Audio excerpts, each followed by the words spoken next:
item on our agenda is our public hearing. Our legal counsel will run the hearing for us. Thank you, Jeff. Absolutely. Good evening, everybody. We are going to have a public hearing on this coming year's budget.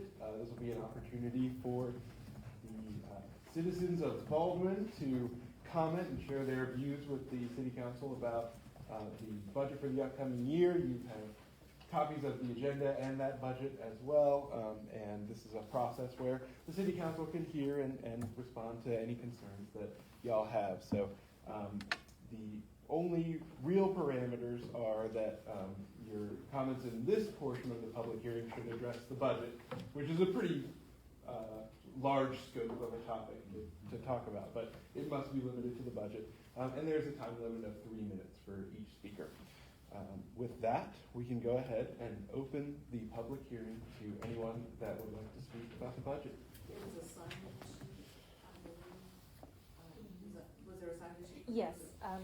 At this time, only Mr. Shropshire has signed. Okay. All right. Well, go ahead, sir. And if people will come to the dais and state your name and your address, that would be helpful. I don't know if it would be considered in the budget, is talking about the increase in tax. That's part of it. You can certainly talk about that. Hi, I'm Randy Llewellyn, live over on 400 Little Bank Street. First time in the council meeting ever, but I'm ashamed to say that, really.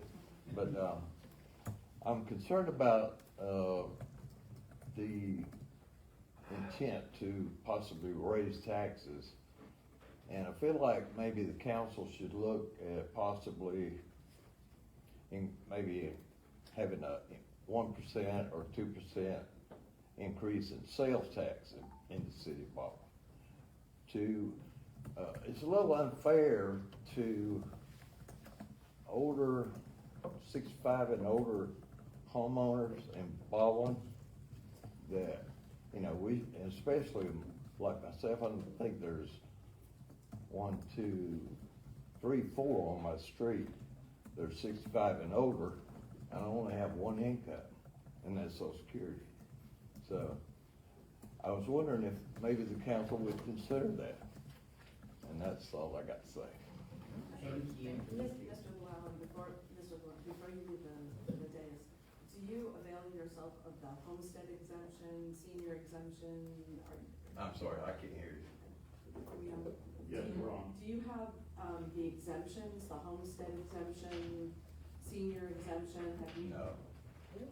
Oh, definitely, Okay. yeah. Ms. Woodmaster, do you want to talk about what's available to people for the exemptions? So there are a few homestead exemptions available to the city of Baldwin residents.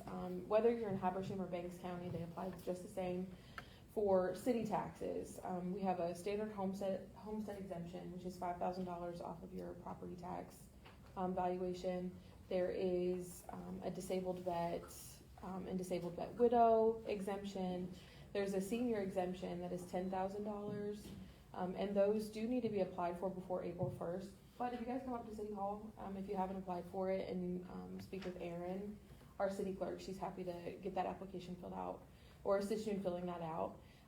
Those exemptions do not carry over to the county level. So if you don't have an exemption, a homestead exemption with your respective counties, I do encourage you to reach out to both Habersham and Banks County, wherever you reside, and ensure that you have their exemption as well.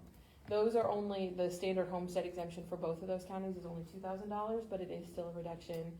And then there are a few other exemptions available to senior citizens in, I believe, Habersham County and not Banks County. Last week we talked about the veterans exemption, and it was for disabled vets? Yeah, it's 100% disabled. Mm-hmm. So, I'm really glad that you brought that up. Actually, this afternoon, I was having a meeting with a state legislator, not one in our district. However, he was going on about how the part of the issue is the fixed income seniors. And we have also had the same concerns here. Councilman Larry Llewellyn was very big on looking out for the seniors and people who were on fixed incomes and their property taxes rising. So, in my conversation with the state legislator, he was explaining that they have on the ballot a, In his county.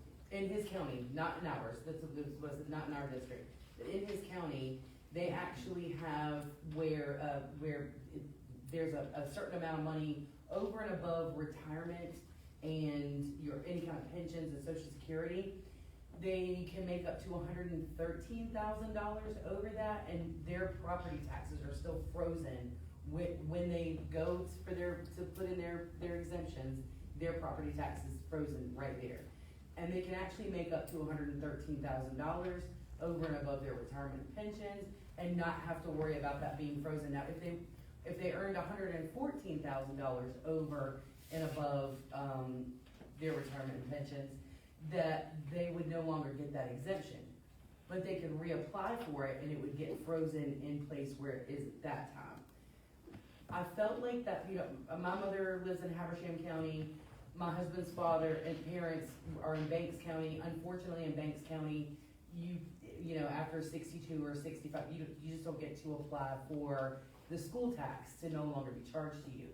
In Habersham County, the same is not true. In Habersham, you can actually, when you go file for those exemptions, can also apply for that exemption. Now, you can't make more than, I think, it's $13,000 over and above your retirement and pension. If you make more than that $13,000, then they will put you right back into paying for school taxes. There's all kinds of little things. Also, part of the reason why property taxes have gone up is because that property values have gone up. The tax assessor is now going back and assessing property values, and where you might have your house was, we'll just give round numbers, was worth $100,000 5 years ago, and all of a sudden they've reassessed you at $240,000. Well, your taxes have gone up 1.5 times, or doubled 1.5 times. So that's really that's a part of it. Actually, Ms. Woodmaster, is the tax calculator almost ready, or is it? Yeah, it'll be up by the end of June. By the end of June, we will have on our website a tax calculator that Ms. Woodmaster has created, where you can go in and put your home's value, and you can put in what millage that whatever government, whether it's the county or it's the city or anywhere else that you live, you can put in a millage increase proposal, and it will tell you how much your taxes will go up. So lots of things. Definitely.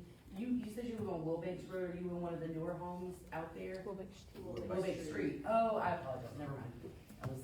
So, but definitely go and file for your homestead exemptions, because you deserve every exemption that you can qualify for. So has that been in effect since I was 65? It depends on what county you live in, and it also depends on, if you're a veteran, disabled veteran, depends on your age. There are different exemptions that you can get. Apply for all. I mean, for the city, has that been in effect since I? It's For the always, last 5 years. yeah, you just gotta go and apply for it, and you only have to I've do it never once. been aware of that. Nobody's. I know, and that's why we take a lot of pride in helping people understand that. Last year also, myself and, Mr. Kent was not on the council at that point, but we held a thing in our real estate office and asked people to come and let us help them with their, to dispute their property tax assessments to try to keep those lower. So one of the other things that you can do is when you dispute an assessment with the tax assessor, they'll freeze your value for 3 years. So that's another thing people just don't, but here's your local government telling you. What about my idea about raising, The sales tax, I love that. So that's called the SPLOST dollars, and SPLOST, we have to be careful because we can't advocate for SPLOST as elected officials. I will say that SPLOST dollars have been very effective in helping us with capital improvement projects, which make those capital improvement projects less dependent on your property taxes. And then also you have things like T-Splosh, which unfortunately Habersham County does not have, Banks County does. And so you'll see the roads on the Banks County side have been getting paid. The ones on Habersham County side has to come from property taxpayers' dollars. Or SPOS. Or SPOS, not T-Splosh, but SPOS. There are different variations of those, but it's a penny. It's a penny increase. That has to be put on the ballot by your county, and then you as voters go and vote on that. Could that be put on a ballot this fall? I don't for think the city. county's got, cities can't do it unfortunately. So the county does it, and then once the voters approve that, the county and then the cities will all negotiate on who gets what kind of split based on population, road miles, all kinds of different things. My concern is that people who rent don't share the burden of the cost. Not directly, but they do indirectly because the property owner. It should be like a rent. The property owner pays the taxes on Yes. their property. And then they charge you the rent, so your rent is gonna be calculated based on what they have, so. Yes. Thank you. Thank you, Mr. Llewellyn.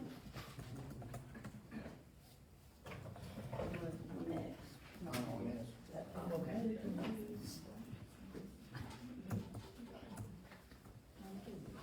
Good evening. I'm Debbie Satterfield, a lifetime resident of Baldwin, Georgia, and I live on 153 Chandler Street in Baldwin. And I'm concerned about more taxes, more to property owners. And I'll be 70 my birthday, so I'm over 65. And I know we get some rebates, but I pay Habersham and Baldwin. And there's so many people I know that's not in the city limits, so it's up to the inside city limit people to have to come up with more funds. Thank you.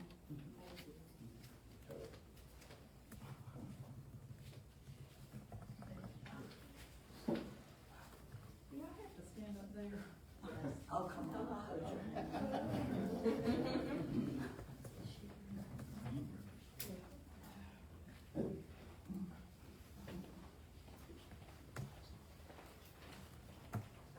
My name is Jo McLendon, and I live at 140 Banks Ridge Drive. And I just don't understand. I appreciate all that Ms. Woodmaster does. I understand that she has a big job, but I just don't understand the increase of 10%, then 2.5%. I could understand something smaller, but that's a huge increase. Not that she's not worth it, but our budget can't handle it. I noticed all the things that y'all were pulling out to try to bring a budget that will work. But I feel like that needs more consideration. I appreciated what Joseph did and looked at other city COAs or CAOs, whatever it is. But I appreciate that he did his diligence and went out and looked and said, well, let's compare. I understand that, Baldwin is not like Cornelia. Cornelia's much bigger. Baldwin's much smaller. So I would just like more. I would like you to look at that again, and because that's a huge increase. Where do we go from there? Yeah. If we give 12% now, 5 years down the road, where are we gonna go from that? So what we've tried to do, thank you for coming tonight, by the way. What we've tried to do over the past 5 years, 6 years that I've been on council, is we have been looking to create a budget that was an actual budget. What does it cost to run the city? And so we've been able to increase salaries of our fire, of our police, public works, to bring them up to a level comparable to other folks in their fields. for a long time, public safety had a revolving door. We didn't pay our folks enough, okay? So we brought their salaries up, we brought up the quality of their weapons, the new cars for them. So our services are on par with other departments. The last, and I will tell you, I was aghast when I came on council and I found out that our public works folks were working in a building that had rats and no raw water, okay? And for me, that was something that I wanted to fix, and we've used ARPA money to build a new public works building. So we have been trying to make a budget that actually represents what it costs to run the city. Our fire department used to have chicken plate dinners to pay for their turnip gear, right? We don't have a police department that writes tickets to fund themselves. We fund the police department. For a long time, Baldwin was the speed trap of the county. You know, I've lived here long enough, I've been in that. But we don't have that anymore. Our police officers are not told, oh, you know, you have to make this much money by the end of the month to fund yourself. So for the past 5 years, and you know, Martin and I have talked about this over and over again, is that we've been fixing concerns that we've had about the city. This is the last piece in the salary. We did a wage study. We brought all of our city hall workers up to where they should be. So our utility billing clerks, our city clerk. Okay, this is the last position that needed tweaking. One of the talking points I've had with the council is we feel like this is it. We're bringing that particular salary up to where it should be at market value. We don't see major increases coming down the road. The 2.5% that you mentioned, that was an across-the-board COLA, a cost of living increase, right? And if you look at the contract as it's written, that position would be eligible for a COLA next year, but we don't anticipate another huge jump after this. This brings her actually under the midline of the rate study that we conducted 2 years ago. So she's not gonna be the highest paid, or that position won't be the highest paid. It's not the lowest paid either. You know, the thing that bothers me is the amount of increase. I certainly understand she probably needs a raise, but that's a huge increase when we're having budget problems. So part of our, I'm sorry. No, I was hoping. Because we know eventually she's gonna need another raise. I mean, she's not gonna work here the rest of her life for Well, no more money. and you know what happens? If she doesn't work here in 6 months, we're gonna have to hire somebody. And because More somebody. Because we are required to have a balanced budget, okay?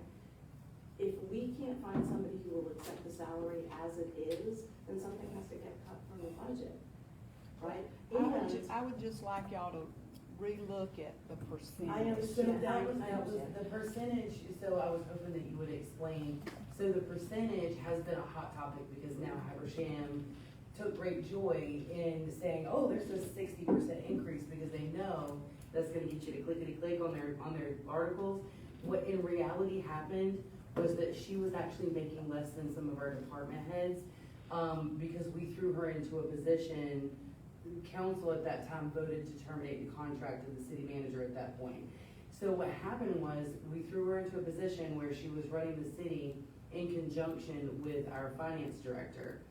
So at the same time, we were trying to fix what had not been managed well in the past with the salaries that Mayor Albano is speaking of.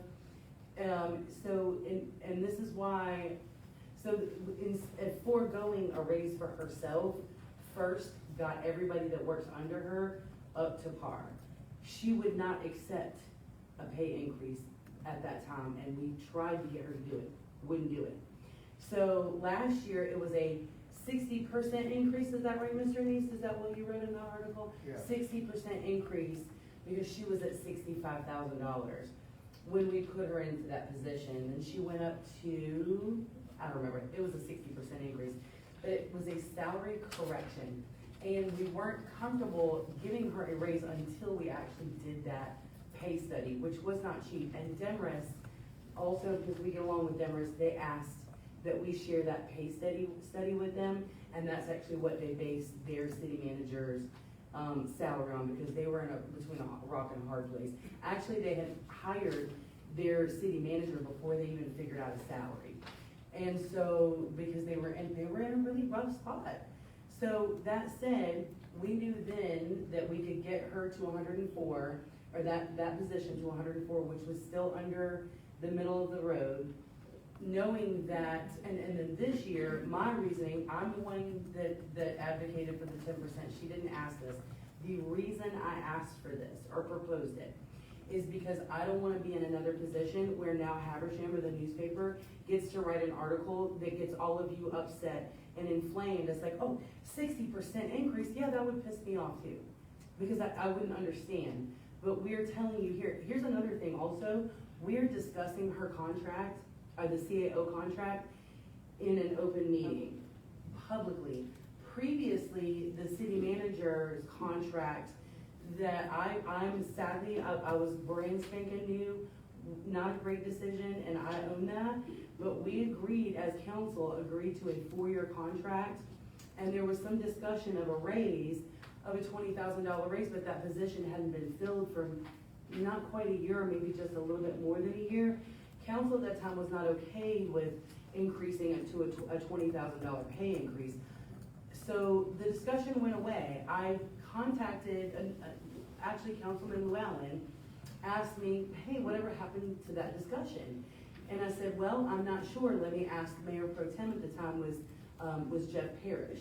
And I asked him, I said, whatever happened to this discussion? Because we were thinking maybe $5,000 for each year of that 4-year contract. And he said, oh, no. Council passed it in the budget. And verbatim, this is what he said to me. He said, one way to get things done is to sneak it in on the budget. We are not doing that, folks. We are here taking the punches, and because we care enough to be open and transparent. And I would like to also say that now, because we fixed things, the CAO contract, only 55% of that is paid by property taxes. The rest comes from our water fund, because that position manages the water fund. Right now, at $104,000 salary, it costs each taxpayer 5 cents per day for her to run this city. We also have growth being shoved down our throat. Well, that's a nice way to say it. Shoved down our throat. We have no from Hall County with this inland port. This, our current chief administrative officer has been a master at helping prepare us for that, because we have no say. We don't want it. I moved here because I like the peace and quiet. And there's, as free Americans, we can't just go and tell somebody, you can't build here, you can't do that. It's somebody else's property. We're red-blooded free Americans, and freedom is scary, because that means that while I don't want somebody telling me what to do with my property taxes, or my property, that means that my neighbor also shall do what they want with their property taxes. So thank you for your concern, and thank you for the opportunity for us to be able to explain it. And yes, we do it out in the open, and that hurts. And I would like to say, I appreciate what she is doing and has done. I just don't understand the fusion. Hopefully, And you know, hope thank y'all you. look at that again. I appreciate it.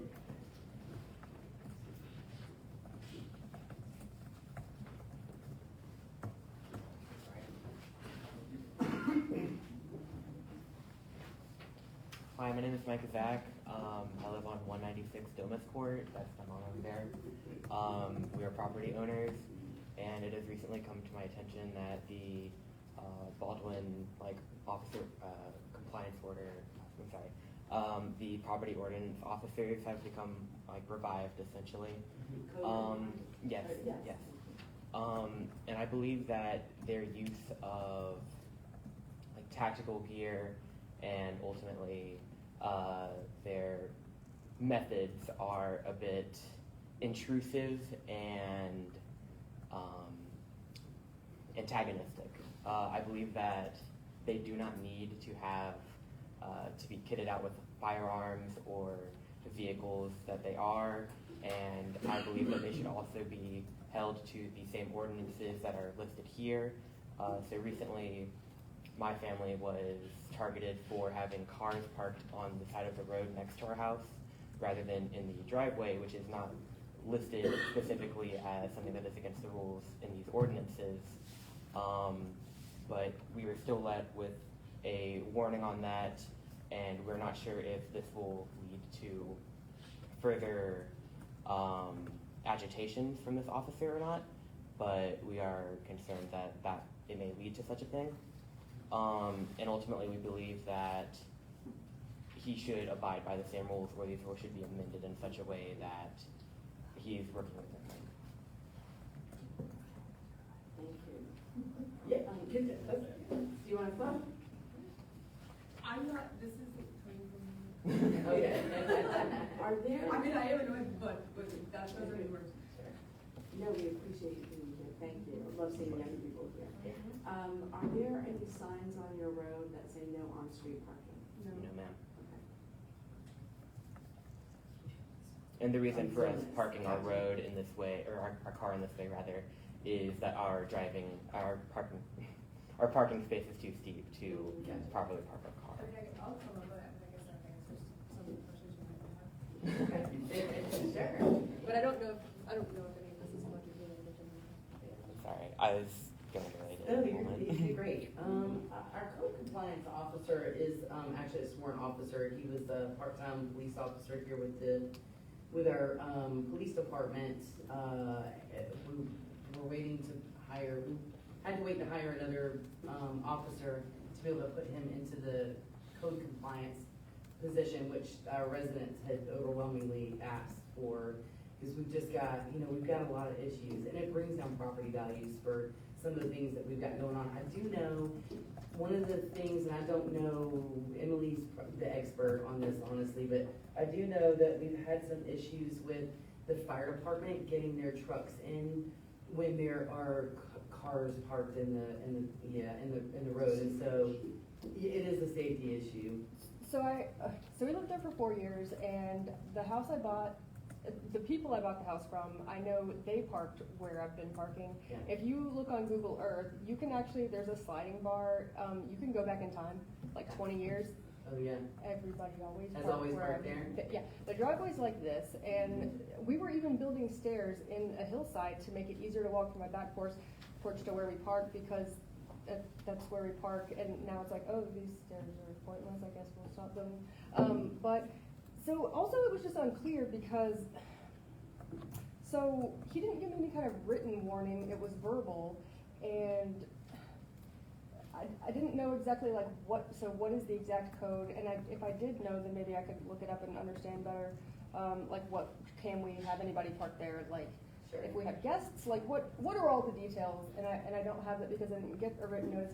Then he came back a week later, but I wasn't home, so he called me and asked me why the car hadn't been moved yet, and I said, well, and I explained like why it was gonna, I was gonna need a little more time to figure something out, and he told me that, and I said also, I mentioned that he hadn't given me a written notice about it, so I wasn't sure how long I had to remedy the issue, and he told me that he said verbally that it was 2 weeks, and I told him, I'm sorry, I didn't remember that, and he said that, well, it seemed pretty straightforward to him, and I asked if he could just give me a written notice, and he told me that our conversation is being recorded, and I can go to the Baldwin Police Office to request the record.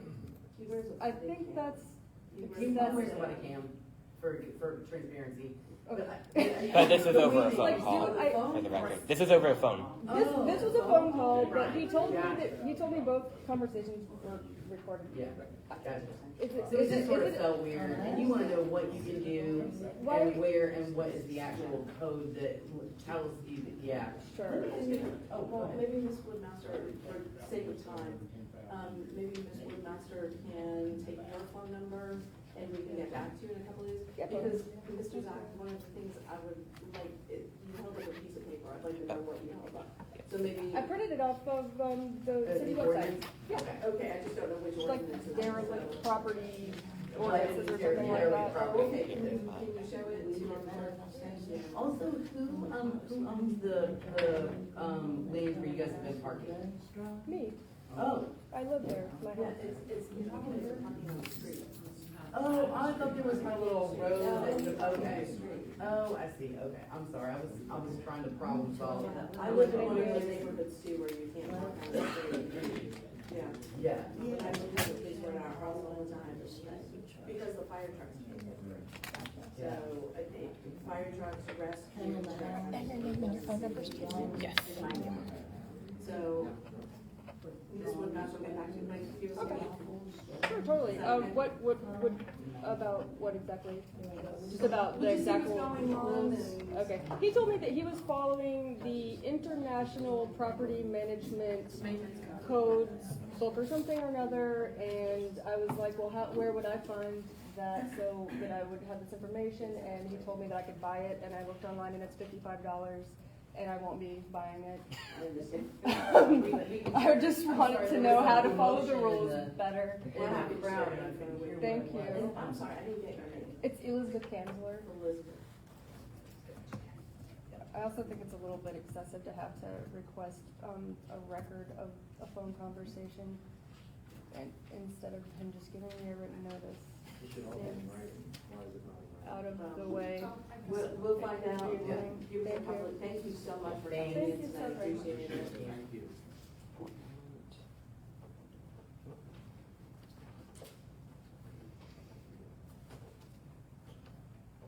I have one other question.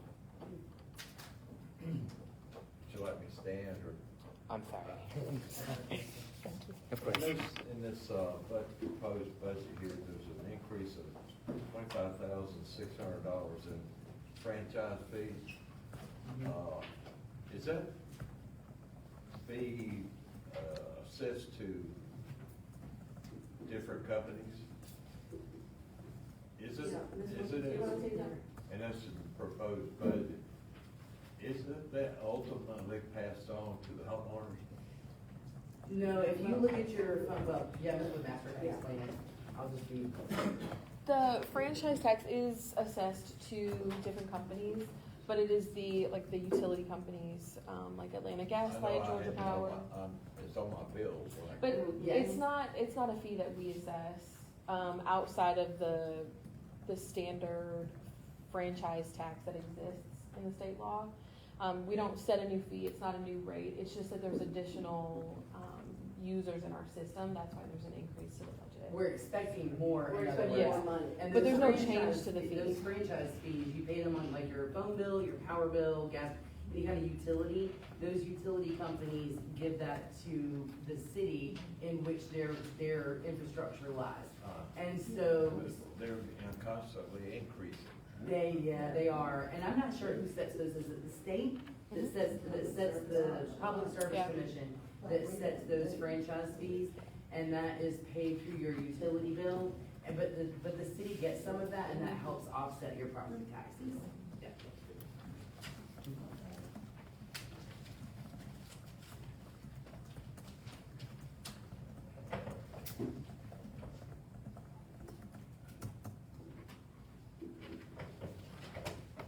That's all. Thank you. Mr. Sharpton, you are on the list? Not about the taxes, this is about something different. Oh, and just regular public comment? Okay, Okay, We can do that at the opening of the meeting. okay. okay. Would anyone else like to comment on the proposed budget for fiscal year 2025? Going once? Going twice? All right. The public hearing portion is now closed, and council can at this time have whatever discussion y'all would like to have, and then we can move on to the rest of the agenda. Just want to invite Mr. Sharpton. Yeah. Mr. Sharpton?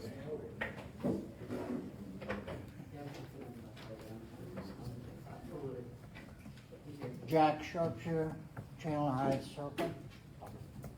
A little over 2 years ago, when Joe Elam was mayor, I had read an article about the landfill. And so I got interested in it, and I talked to Joe, and we were in the process of setting up a meeting discussing how to address some of the issues with the landfill. And we'd even set up about 3 dates that we were figuring on, and then he resigned. And I think I let you know a little bit about it, Alan. But what it is,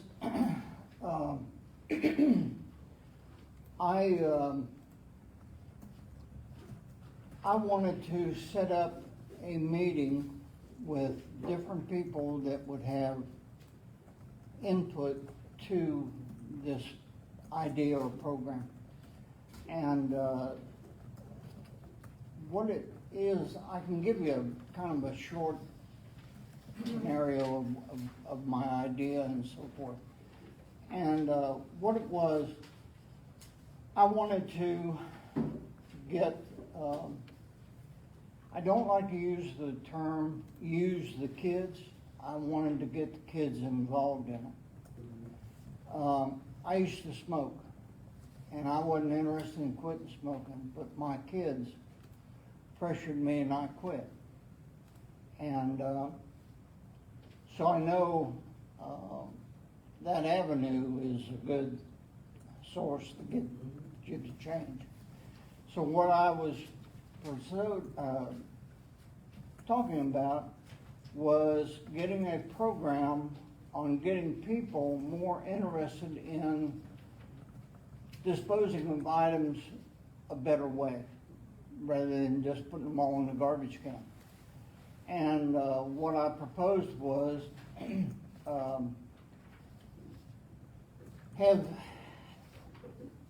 have a video made with kids, Baldwin kids, at the landfill. And the video would start with picking up the garbage at the curb and taking it to and what process it is getting rid of it. And the idea was to get people to understand, you know, steel is a valuable product.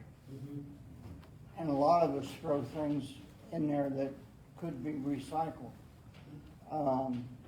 And I talked to Scott Barnhart, and he was very, matter of fact, he has got some of the program going. Yes.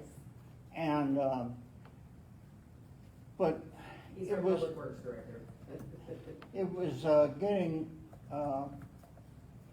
the idea out there to people. And I thought getting the kids involved in a video and going home and saying, Mom, Dad, you need to see this video on Facebook or whatever you would do.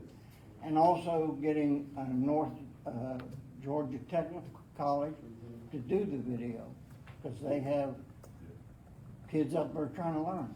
So, but getting people like Dale's Recycling or Webb's Recycling involved, and those were the type of people to have at the meeting to discuss and get different ideas on how to address it. Getting someone from the landfill management to come and put their thoughts into it, how we could do it. But, and getting the, our waste collection company. And since then, their garbage truck doesn't see a daggone thing that goes in the garbage. You know, I mean, that thing picks it up through there. I even went out there one morning and asked him, I said, you can't see what's going in that garbage can. He said, no. And about a year ago, before that, there was a neighbor that put some big old metal lights in his garbage, and they wouldn't take it. But right now, Yeah. if it's not, if the lid's not shut, I mean, if the lid's shut, he don't know what's in it. Or if it's in a bag. Do what? I said, or if it's in a bag, they, Yeah. you can't tell what's in there. But there's so much, like Scott, has started collecting steel. Mhm. And, but if we went and had the, recycling, people that would be buying the steel, my son, before he passed away, had a very large scrap metal business. And he used to tell me, Dad, you wouldn't believe what people throw away. Oh, man, yes. And I'd go down there and he'd say, Dad, you gotta go home, you're taking on my profit, because I'd pick it up. But there's so much to it.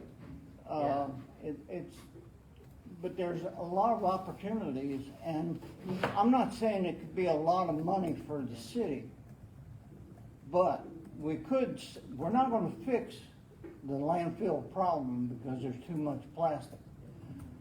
But, you could slow it down, and if it works for Baldwin, it could work for a lot of other cities in the county. And I just think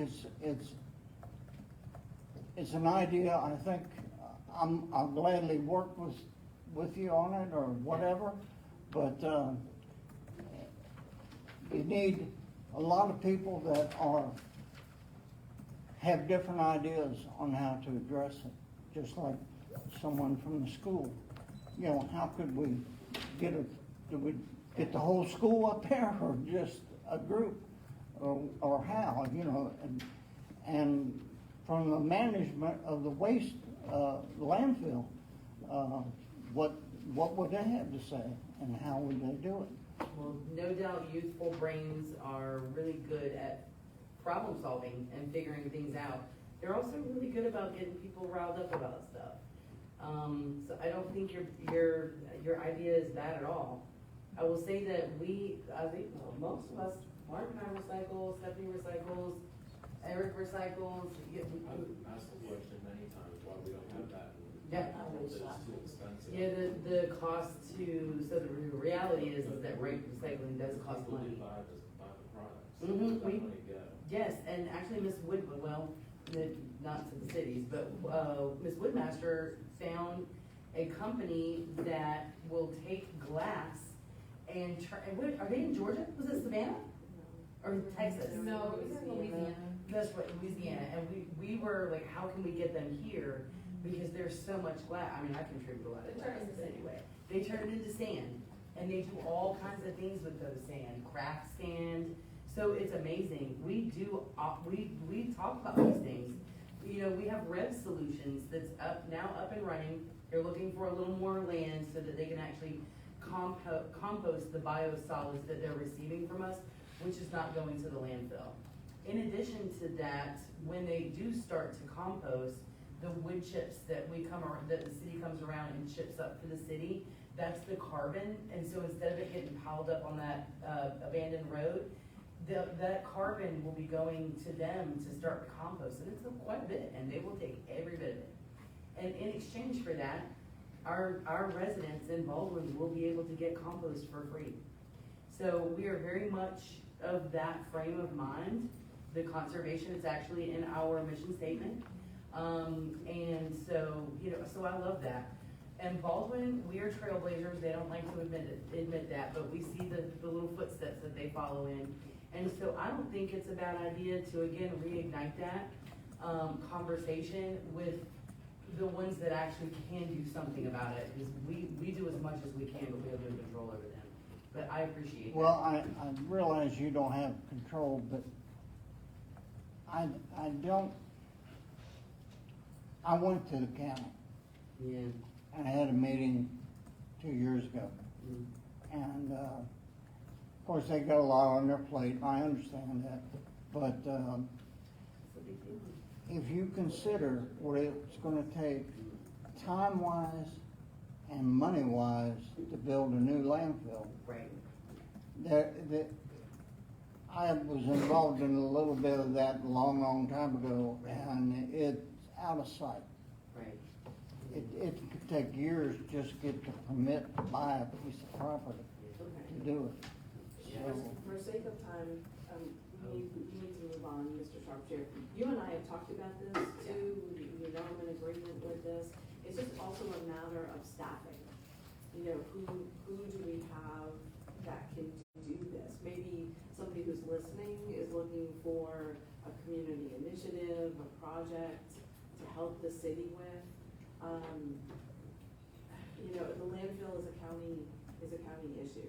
I think what you're asking us to do is think about an ad campaign for recycling, right? That's what you're asking us. Yeah, and letting people know there's an alternative to Yeah. getting rid of the trash. Yeah. I mean, when you and I talked, you were telling me how, hey, you don't throw any plastic away.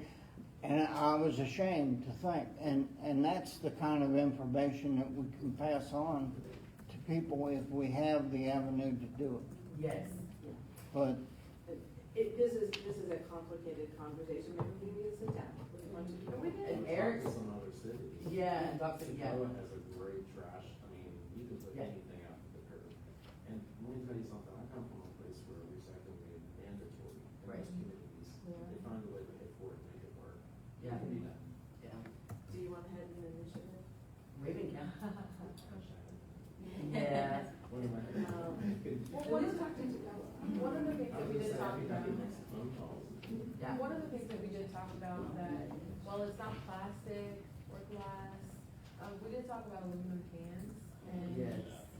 getting, buckets that people can put out and once or twice a month, having somebody go out there and collect them, because the city does collect it at Mitchell Daly Park. But it takes a lot of work for people to go out there and save it all and then bring it out there, and so we talked about that. We talked about doing that with glass as well. It is just finding people who are willing to go out there and pick it up. And having the personnel, having the vehicle to do it. And the reality is, plastic is a danger to our entire environment. Yes. And most recycled plastics don't actually get recycled. They're Right. going into the landfill anyway. So it's getting collected, but they can't do what they need to do with it, or it's not the right schedule, or there's so many different reasons why it doesn't make it into the actual recycling world and is actually reused for something. So that's another complication. So we have talked internally about finding companies to come and put up shop in Baldwin that recycle I would love a glass, glass recycle aluminum, that recycle. Yeah. Well, I want you to think about one thing. There's a lot of places that, guys drive around, they know the day when the garbage is picked up on every street. And they go before the garbage trucks to pick up scrap, just like old lawnmowers. Yeah. I used to do it, yeah, they were, yeah. And, right now, some of the metals are bringing a lot of money right now. Yeah, I've paid many of those for money for scrap metal. Okay, but Ms. Woodmaster, you bring up a good point that if anybody wants to recycle aluminum cans, they can do that at Mitchell Gaylord Park. Also, Joe Roy has said that he'll take scrap metal. Yeah.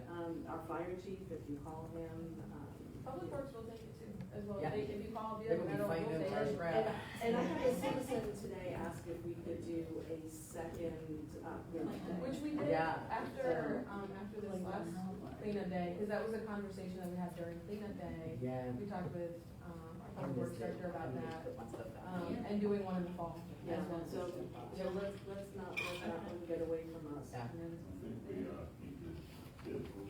All right, I know. I have a comment. You can take your recyclables to Cleveland, Oak Cleveland Highway past Cornelia Elementary. Mhm. Oh, yeah. You know, I average maybe one small bag of garbage a week, cause I take everything there. That's really good that you do that. Well, that's Raven a County's county. really good about, yeah. And it's Raven- open now, Yeah. 6 days. Yeah, Thank which you. makes it easier. Obviously, this is a hot conversation that we need to Yeah. have among ourselves and with the county, and so thank you for people who are recycling, reducing and reusing even before you recycle, so thank you so much. All right, item 1 on our agenda is the CAO contract. Each of you have a copy of the contract in front of you, and you received the copy by email from me. The copy that you received does include the discussion of the salary that we talked about last time. It does eliminate the supplemental from last year's contract. It also eliminates discussion of PTO that we had talked about. Was there anything else that we needed to address?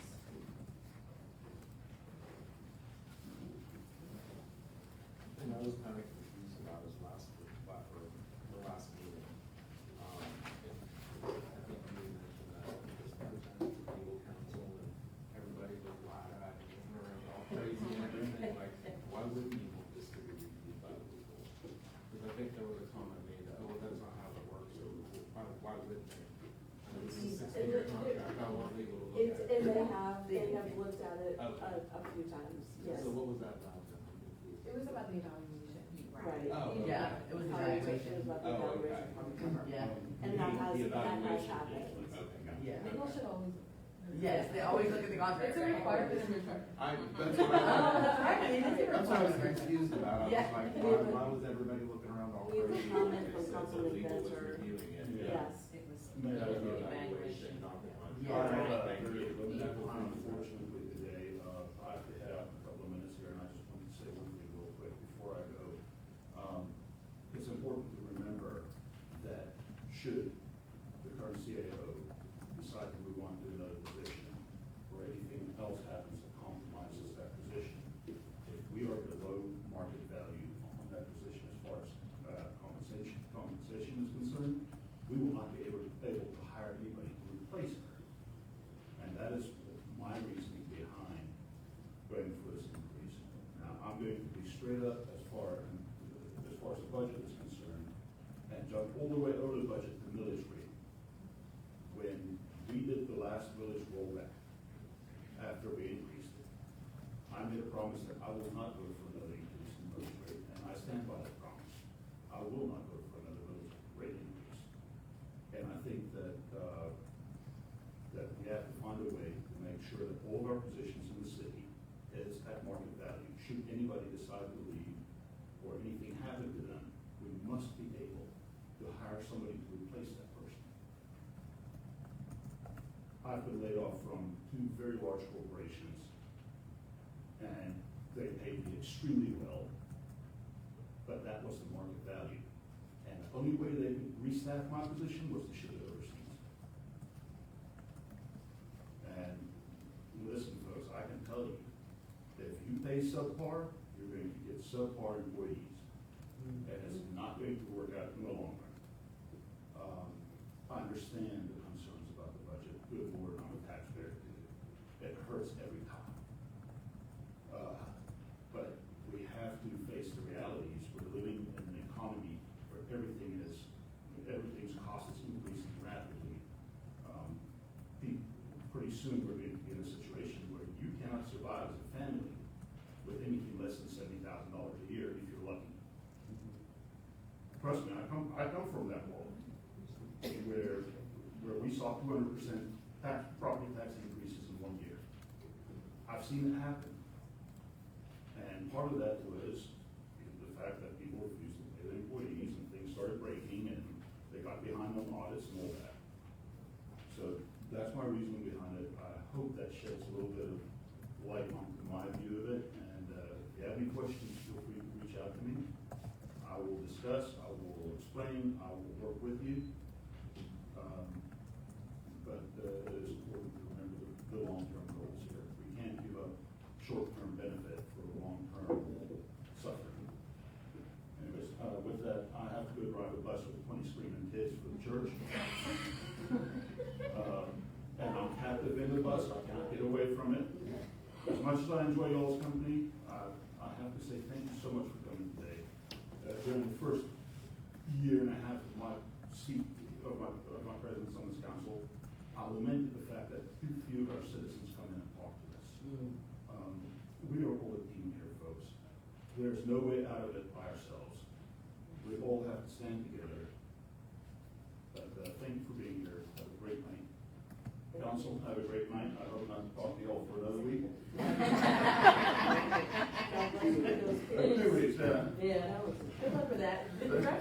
Oh, yeah, no, I just sit in the car with it once. Okay, anything else on the CAO contract?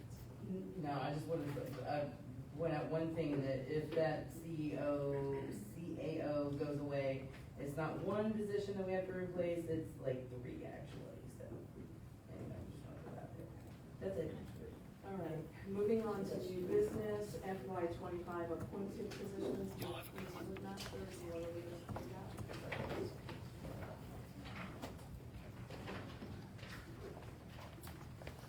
All right.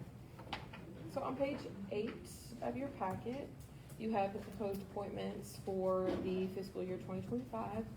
There are certain positions within the city that by city charter, the city council does have to appoint. We appoint those annually. They happen at the fiscal year. That being our auditor, our attorney, our city clerk, our engineer, our judge, our solicitor, and then our mayor pro tem. So we're not proposing any changes this year to any of our appointed positions, albeit you are welcome to change whatever you like, should you choose something different. We've had many discussions about putting out to bid all of our contracted employees and appointed positions, such as the attorney, auditor, and engineer. So those will be taking place this year. They'll come out around November, December. But until then, there's no other recommendations that I have. The mayor pro tem position is a decision that the city council has to make. Really quick, so for all of these, we've done RFQs, not Qs. Or an RFQ. Or an Yeah. RFQ, yeah. We did do that for the auditor. I know it was mentioned in the media that you were the ones that made that suggestions, but I remember last year we actually did that and looked at different ones, so it was, that was done the right way. And then also, we did the same with our engineer, and also for our attorney. Nobody wanted the job that Aaron took, I'm just kidding. Poor Aaron. And we love her. There was hot competition. There was hot, yeah. I know, there was. So I just wanted to put that out there, that we do actually, put the RFPs or Qs out there. And, and council gets to choose those based on that information. I will say that our city judge has been our judge for a very long time. That is not an easy gig to take on. He's well respected in the community. We've not made any recommendations for that change in a long time. Yes. Yeah, awesome. Are we okay moving this to the next meeting? Monday night? Monday? And please discuss amongst yourselves the mayor pro tem position so that we can add it on Monday's agenda. I know, right? All right, also, Ms. Woodmaster, the next item on the agenda tonight is the Banks County Hazard Mitigation Plan. All right.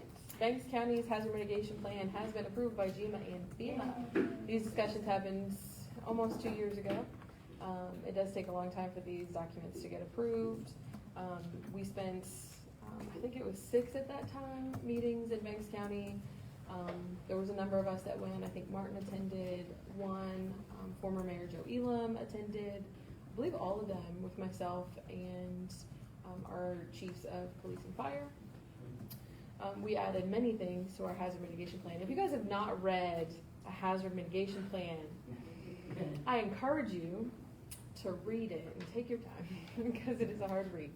But the hazard mitigation plan does allow us or affords us the ability during declared emergencies or crises in the state or the nation to access funding based on what is in our plan. So for example, if we have in our plan that we needed or we would like to have a snowplow so that we can plow our roads during a winter storm, and then a winter storm comes through, we declare the governor declares a state of emergency for our area, and we don't have a snowplow.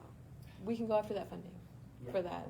There's funding that opens up in crisis that we have access to because it's in the plan. But it has to be in the plan.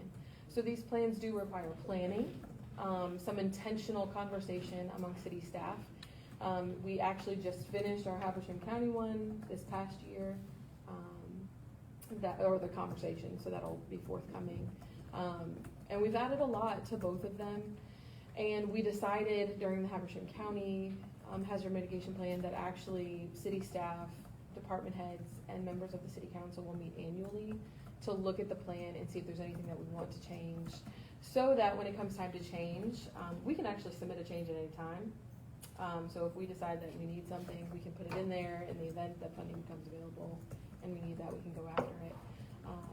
But we are going to start meeting annually. I did want to throw that in there. I know it's not a part of the Banks County hazard mitigation, but it is long-term, because we do want to plan for these things and it not just be something that we check off our list that we completed as a government. Right. These conversations have actually illuminated some areas that the city, like, we don't have tornado shelters Right. in Baldwin. There's nothing labeled as a tornado shelter, especially for. Not even the school? They are, Oh. but for the school. Oh, for the school, oh, right. I'm running down the road. Try to get in, try. Yeah. But especially for like our manufactured home communities, those need access to tornado shelters. So, and you can get funding to build those. So we added a number of items to both Banks County and Habersham County this year. If you've never read them, read them for the first time, you'll see all the new things. But if you have read them in the past, please look at it. I'm happy to discuss it with you. There are many, many things that we've added. And those conversations, I encourage you, when the next one comes up, to attend those meetings. Not only do the counties get credit for the participation of the elected officials and city staff in those meetings, it makes the actual purchase of the plan, because we hire a company to do this for us, it actually winds up making it free, because the time that we've invested is the offset of that payment. Anywho, so once it is approved by GMA and FEMA, all of the cities in the county have to sign a resolution authorizing that they agree that the hazard mitigation plan has been reviewed, that we've evaluated everything that is inside it, and we are in agreement with it, and we would like to have it adopted. That is what this resolution is for. Is there any questions about hazard mitigation, about the resolution? Where can council find a copy of the Banks County? I will send it to you in the morning. Okay, thank you. They are big, so it'll be a Dropbox link. Yeah. Or you can come by City Hall, read it. A couple hundred pages, actually. Yeah. Okay, and so we need to move the resolutions, we need to Monday, are we okay with it to Monday night? All right, let's do that. All right, that's the last item on our agenda. Thank you, Ms. Woodman. Announcements. Oh, here we go. All right, the Mayor's Reading Club kickoff will be this Friday from 11 to 12:30 p.m. at the Baldwin Farmers Market at 110 Airport Road. We will officially open our brand new Little Free Library, provide free Kona ice and games to all children present, and welcome the pop-up rolling library for their first of many visits every Friday this summer. We encourage all residents to check out or return books, or even get a free Pines Library card that day. The next Refresh Market is this Saturday from 11 to 3 at the Baldwin City Hall. Shop fruits, vegetables, honey, fresh eggs, other goods from local farmers and vendors if you're interested in a free space to sell your products. And again, that's the key. We're not going to charge you if you want to come just, hang out with us at City Hall on Saturday. Contact John at City Hall for more information or visit www.cityofbaldwin.org for a vendor application. The second annual Baldwin Water War is on June 15th from 2:30 to 4:30 at Mitchell Gaylord Park. Bring your water guns and the towels if you heat. Sign up today at City Hall via the Facebook event or email baldwinevents@cityofbaldwin.org. Please note that city offices will be closed June 19th in observance of Juneteenth. Join us for the next installment of Movies in the Market, June 28th at 8:30 p.m. Bring your lawn chairs, blankets, join us for a free night of fun at the farmer's market located at 110 Airport Road. This month we'll be showing The Goonies. Concessions are available with all proceeds going to Shop with a Hero. While The Goonies is considered a family classic movie by many and maintains a rating of PG, parental guidance suggested, some materials may not be suitable for children from the Motion Picture Association. This movie contains content, including language, that may be considered more fitting for a PG-13 rating per modern standards.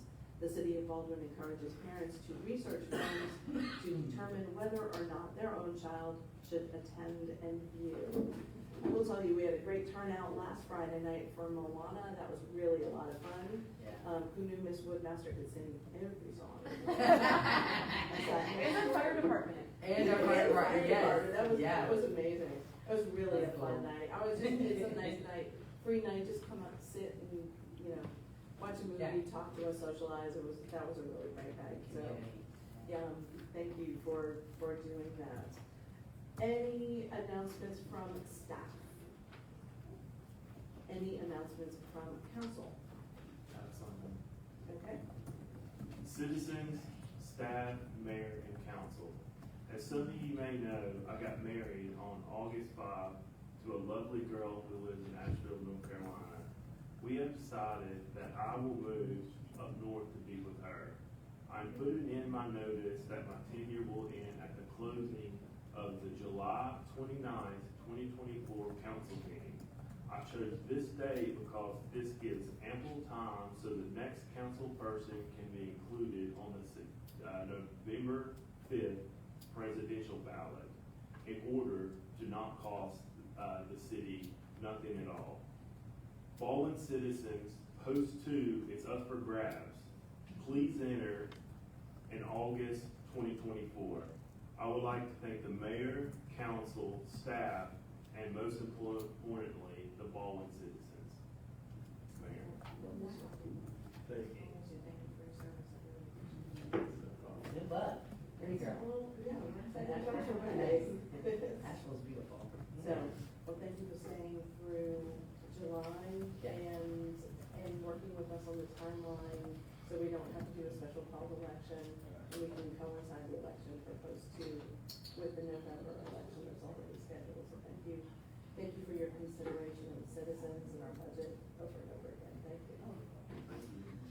Okay, any other announcements? Holy moly. Okay, need a motion to adjourn? I have a motion from Councilman Keith, do I have a second? Second.